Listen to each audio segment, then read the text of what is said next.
மிக வசந்தன் டிவிக்கு மிக சந்தோஷத்தையும் வெற்றியவும் ஆர்வத்தோடு தெரிவிக்கும். எனக்கு அங்கே போன கேட்டு இங்கே வாரது கூட எனக்கு மனசு இல்லை. அனைவருக்கும் வணக்கம். மலையக சொந்தங்களுடைய அமைப்பினுடைய ஒரு நிகழ்வுக்காக நான் ஹட்டனுக்கு வந்திருக்கேன். இங்கே மிக முக்கியமான ஒரு ஆளை சந்திச்சிருக்கிறேன்.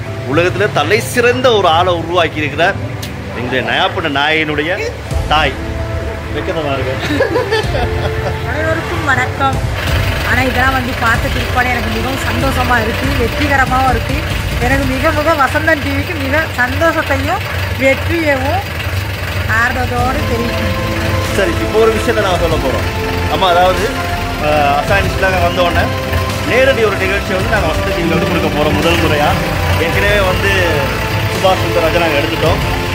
அந்த நிகழ்ச்சியில் நீங்கள் கலந்து கொள்ள போகிறீங்க, அப்படிதானே? நிச்சயமாக கலந்துக்குவேன். சரி. ஸோ இப்போ இந்தியா போயிட்டு வந்தீங்கல்ல, அது கேட்க ஆசையாக இருக்கிறோம். நல்ல ஆதரவு கொடுக்குறாங்க, நல்ல தாய் தகப்பனாக நல்லா பார்த்துக்கிறாங்க. எனக்கு அங்கே போன கேட்டு இங்கே வாரது கூட எனக்கு மனசு இல்லை. அடடா, அதுதான் உண்மை. ஏன்னு கேட்டால் அவங்க அவ்வளோ தூரம் நம்மளோட நல்ல ஆதரவு. நான் அங்கேருந்து வந்து கூட அவங்கள்ட்ட சொல்ல இல்லாமல் போயிடுச்சுங்களோ கூட அதை கூட வேதனைப்பட்டாங்க. மெசேஜ் ஒன்று போட்டு என்கிட்ட கேட்டாங்க, அங்கே உள்ள சேர்லாம் கேட்டாங்க, ஏன் நீங்கள் அம்மா நான் சொல்ல மறந்துட்டேன், நீங்கள் போகிறது கூட எனக்கு தெரியாமல் போயிடுச்சு, காணாமல் போய் சேர்ந்தீங்களா, நல்லா இருக்கீங்களான்னு கேட்டாங்க. அதனால எனக்கு அவங்கள சீத்தன்ல சரிகமா போய் எல்லாத்தையும் பிடிச்சி போயிடுச்சு. எனக்கு உண்மையிலே இங்கே வாரது கூட விருப்பமே இல்லை. எப்படி கதை கேட்டீங்களா?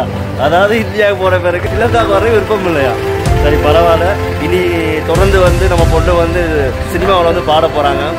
எனவே வந்து இனி அங்கே இருக்கிற கூட வாய்ப்பு இருக்குது. இந்தியா வாசியாகவும் ஆகலாம். அட்வான்ஸ் யூஸாக கொண்டு தெரிவித்துக் கொள்வாங்க. நன்றி. ரொம்ப பிஸியாக இருக்கிறாங்க, வெக்கத்துலேயே தெரியுது.